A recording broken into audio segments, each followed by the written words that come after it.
pela presença de vocês. Salmo 39:1, se você tiver com a Bíblia e quiser acompanhar. Salmo 39:1.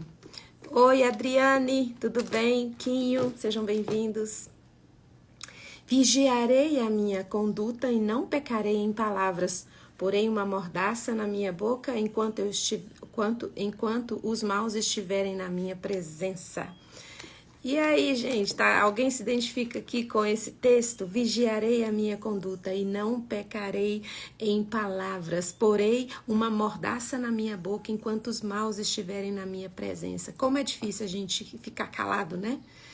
É tão mais fácil a gente se defender, é tão mais fácil a gente, ainda mais a gente que conhece, nós somos a Igreja de Cristo, nós temos a presença do Espírito Santo dentro de nós e nós temos tantos argumentos, não é?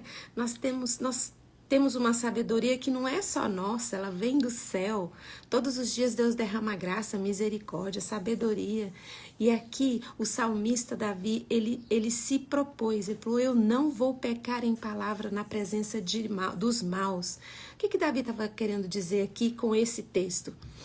Porque nós temos argumento suficiente para nos defender de qualquer acusação, de qualquer comentário ruim, de qualquer observação que alguém fizer que a gente não concorde, imediatamente a gente já tem argumento para se defender, a gente sabe, ainda mais hoje, com a internet nós somos bombardeados com informações, então nós temos muitos argumentos, nós sabemos como argumentar bem e muitas vezes quando nós estamos aqui falando na presença dos maus, mas é na verdade na presença das pessoas que não têm o temor de Deus, que não conhecem a Deus e tem assuntos tão difíceis da gente se calar. Mas aqui, quando o Davi estava dizendo assim, eu vou colocar uma mordaça na minha boca, enquanto eu estiver na presença de pessoas que não conhecem a Deus, eu vou me calar, eu vou observar. Esse calar, essa mordaça, nada mais é do que você olhar as situações e não pegar aquelas acusações ou os comentários e jogar por lado pessoal, como se você estivesse sendo atingido pessoalmente por aqueles comentários. Porque a partir do momento que nós, que somos a Igreja de Cristo, nos colocamos diante do mundo, nós estamos atrás da cruz do Calvário. Existe um resgatador, existe um salvador, uma rocha firme, que toda acusação passa primeiro por ele. Então não deve chegar ao nosso coração, sabe? Essa dor por causa da palavra de alguém. Porque às vezes o que acontece? A gente imediatamente se arma para se defender. E às vezes em nome de uma defesa de Cristo, em nome de uma defesa da Bíblia, em nome de uma defesa da fé, nós machucamos pessoas, nós ferimos pessoas. Ah, Fernanda, mas a pessoa fala o que quer, escuta o que não quer. Isso não é regra no reino de Deus, não é dessa forma, não é com a nossa força, não é com a violência, mas é pelo nosso espírito. E quando nós estamos na presença de pessoas que não têm esse conhecimento de Deus, nós temos que ter o nosso coração carregado de misericórdia e a multiforme graça de Deus. Por que multiforme? Porque a graça de Deus, ela chega com você e se adapta em qualquer situação que você esteja. E ela é suficiente. Mas, Fernanda, eu vou deixar então que a pessoa fica ali falando injustiças, inverdades, coloca uma mordaça na sua boca. Enquanto você se cala, você fica em oração. Para de levar para o seu coração. O que a pessoa está falando de mal, o que a pessoa está... isso pertence a ela, não pertence a você. Você é a mão de Deus em movimento nesse mundo, é a boca de Deus no movimento do mundo. E observar, parar e ouvir, e colocar uma mordaça na boca é não se defender, não precisa. Você não precisa se defender. O servo de Cristo não precisa fazer isso, porque Deus no tempo certo traz à luz toda a verdade. Nenhuma mentira, nada fica ali oculto, escondido, porque o Espírito Santo traz à luz. Ele revela. A Bíblia diz que não fica pedra sobre pedra. Então, Em nome de Jesus, o Cristo de Nazaré. Vamos colocar uma mordaça na boca e não precisa, sabe? O problema é que a gente se infla, né? Ai, aquilo vira um vulcão, se a gente não falar, a gente fica doente. Não é assim que a igreja de Cristo tem que se posicionar. Porque na sua frente existe um Salvador e um resgatador. Então, em Efésios 4:29 fala, não saia da vossa boca nenhuma palavra torpe, e sim unicamente a que for boa para edificação, conforme a necessidade, e assim transmitir graça aos que ouvem. Muitas vezes eu vi esse texto e falei, palavra torpe, eu não posso xingar. A gente relaciona com palavra torpe, a palavra torpe com xingamento. Não posso xingar. Transmitir graça aos que ouvem. Então eu tenho que falar palavras que transmitem graça, que não sei o que, é uma falsa calma, uma falsa aceitação daquilo, e fica aquele vulcão para explodir aqui dentro e você fica, não, eu não posso, eu tenho que transmitir graça. Não é isso. Quando acontece a injustiça, as coisas, você pode, vem aquele sofrimento mesmo, a gente sofre quando acontece alguma coisa injusta, não tem problema, a Bíblia diz que você pode irar, mas você não pode pecar, e nós pecamos muito por palavras, com palavras. E aí, aqui em Efésios 4:29, o apóstolo Paulo está orientando, não sai da vossa boca nenhuma palavra torpe, e não é só xingo. Palavra torpe é qualquer palavra que você lança fora sem a orientação do Espírito Santo de Deus. Porque a partir do momento que você aceitou Jesus como seu único e suficiente Salvador, habita dentro de você um Deus que se chama Espírito Santo. E Ele precisa estar no controle das nossas palavras. Porque as nossas palavras, ela tem poder de vida e de morte, lá em Provérbios fala. E a nossa palavra pode gerar um ambiente de morte ou gerar um ambiente de vida. E isso nós não temos capacidade de fazer sozinhos. Nós precisamos da ajuda do Deus, Espírito Santo em nós. Porque o que nós queremos fazer no momento que acontecem as coisas é ter aquela reação, sabe, de justiça. E nós lançamos às vezes tantas palavras torpes. Essa palavra torpe pode ser um xingo, sim, mas torpe é toda aquela palavra que você fala na hora errada, que você se coloca na hora errada, que você se defende sem necessidade. Então, toda palavra torpe, ela não traz graça com ela. Nós já conversamos sobre graça aqui. A graça, ela não é só para te salvar da condenação eterna. A Bíblia diz que a graça, ela é multiforme. Ela está com você, te acompanha em todos os momentos da sua vida para te resgatar e resgatar todo mundo que está perto de você. Essa é a graça multiforme de Deus. Em Salmo 19:14, o salmista diz que as palavras da minha boca e a meditação do meu coração sejam agradáveis a ti, Senhor, minha rocha e meu resgatador. Quando as situações acontecem que você quer imediatamente falar, calma, respira e pergunta, Espírito Santo, eu devo falar? Me oriente, me diz o que eu devo dizer nessa situação. Na maioria das vezes tem que ficar calado. E aqui o salmista está dizendo que as palavras da minha boca e a meditação do meu coração sejam agradáveis a ti. Então, a sua palavra, ela vai ser agradável, vai transmitir graça, vai trazer vida, vai trazer cura. Depende do que você medita no seu coração. Porque o salmista está dizendo da palavra aqui e da meditação aqui, ó, do coração. Então, se você é alguém que não tem um relacionamento com Deus, de todos os dias está conversando com seu papai, na presença do Espírito Santo, você vai meditar em coisas erradas. E se você não está meditando no seu relacionamento com Deus, as consequências das suas palavras são desastrosas. Você não tem controle.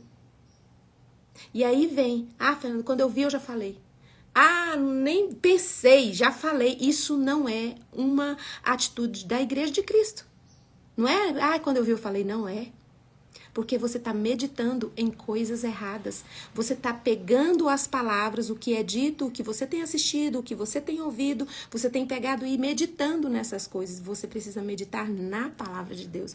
Eu vou dizer uma atitude errada por causa da meditação do coração de alguém que tinha as palavras parecidas com a de Jesus. Ele foi reconhecido porque falava como Jesus, mas como a meditação, o que ele estava pensando era errado, ele pecou e traiu Jesus.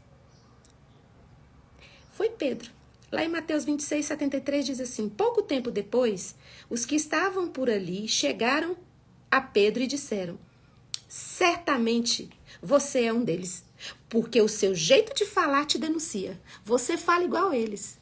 Mas por que Pedro... Aí Pedro negou. Pedro, ele tinha o falar crentez, né?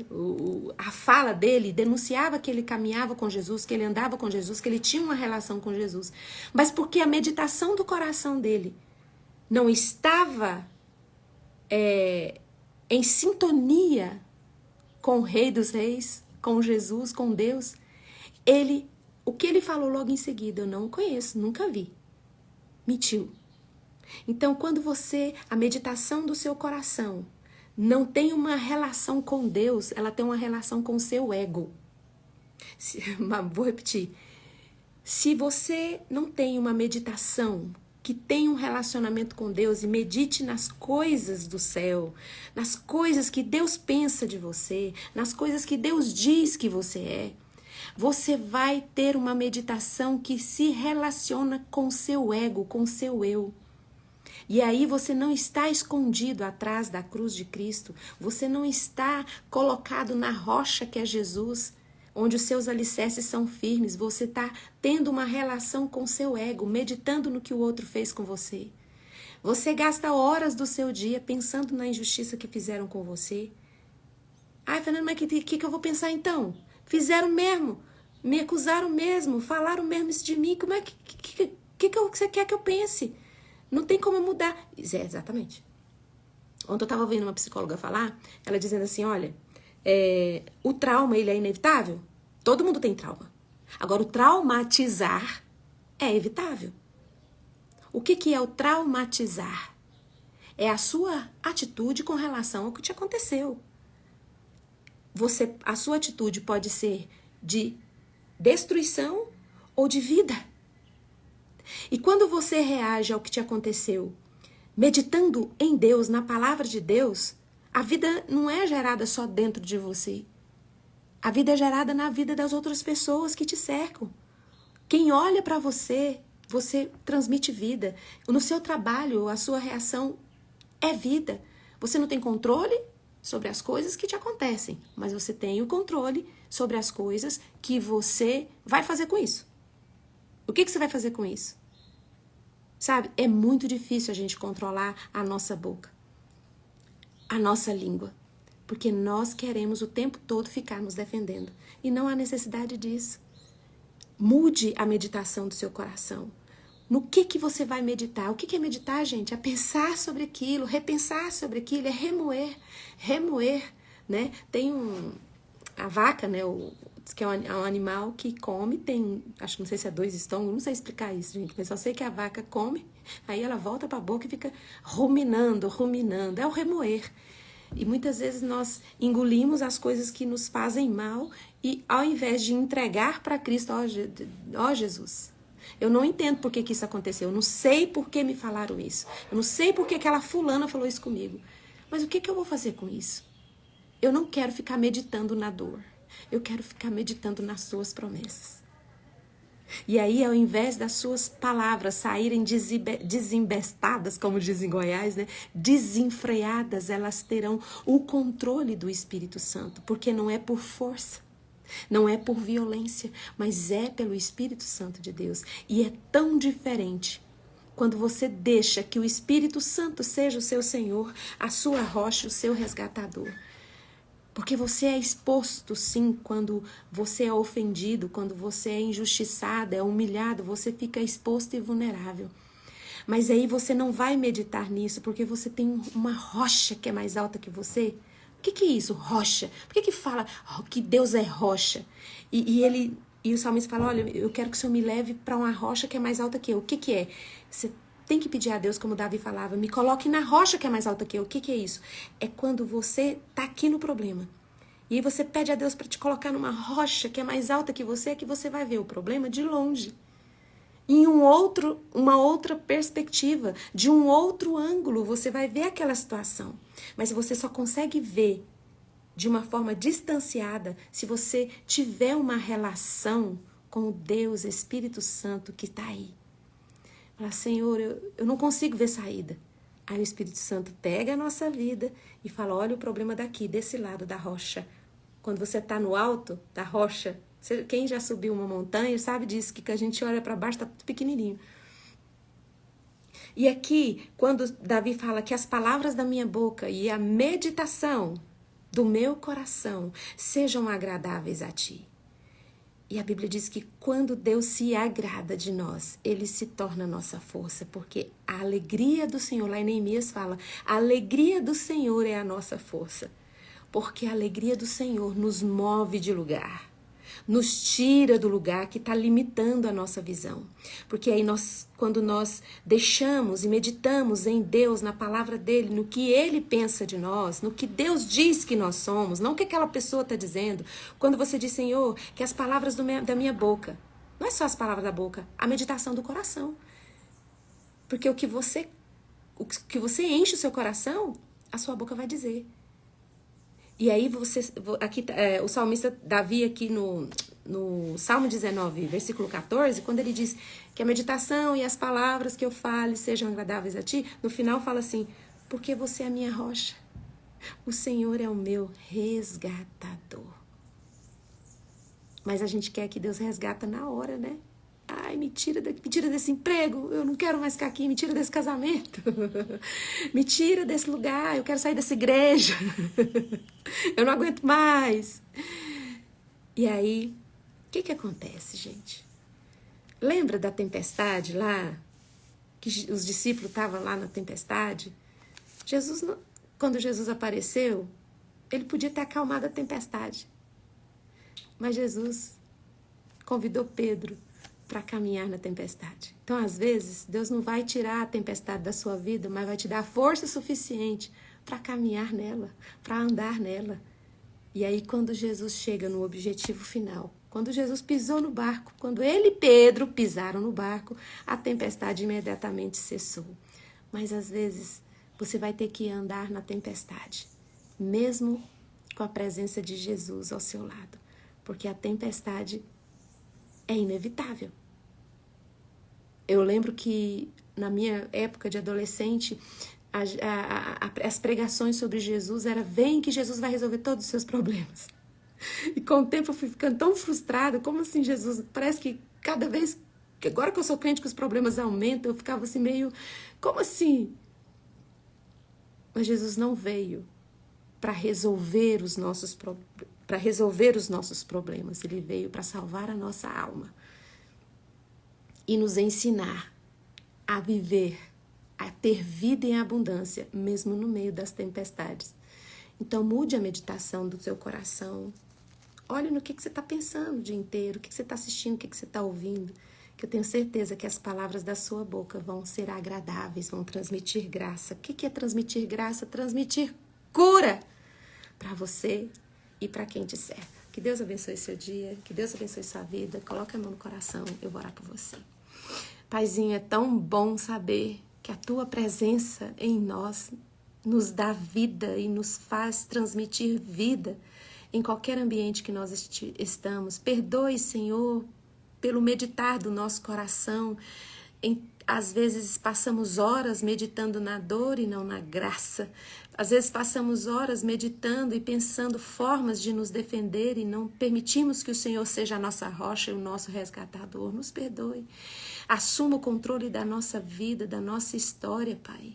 E em nome de Jesus, coloque um guarda na nossa boca, uma vigia, para que nós possamos falar apenas palavras que transmitem graça, amor e vida. E agora, na autoridade que o Espírito Santo de Deus me dá por causa do sangue de Jesus derramado na cruz do Calvário, eu ministro cura sobre você. Se você estiver com alguma enfermidade no seu corpo, agora, ou estiver com alguém na UTI, internado no hospital, em nome de Jesus, Espírito Santo, vá ao encontro desses enfermos e os abrace, Pai, e derrame cura sobre eles. Potencialize toda essa medicação que qualquer pessoa esteja tomando e elas sejam curadas, Senhor, hoje e ainda essa semana, em nome de Jesus. E se a sua dor é na alma, você está com o coração aflito, sente que as suas emoções estão doentes e presas, sejam libertos agora, em nome de Jesus, que todas as prisões, correntes sejam quebradas e você seja livre. em nome de Jesus agora. Que Deus abençoe seu dia, que Deus abençoe sua vida. Um beijo e até amanhã às 6h30, com a graça multiforme de Deus nos permitindo. Amém. Obrigada. Beijo. Tchau, tchau.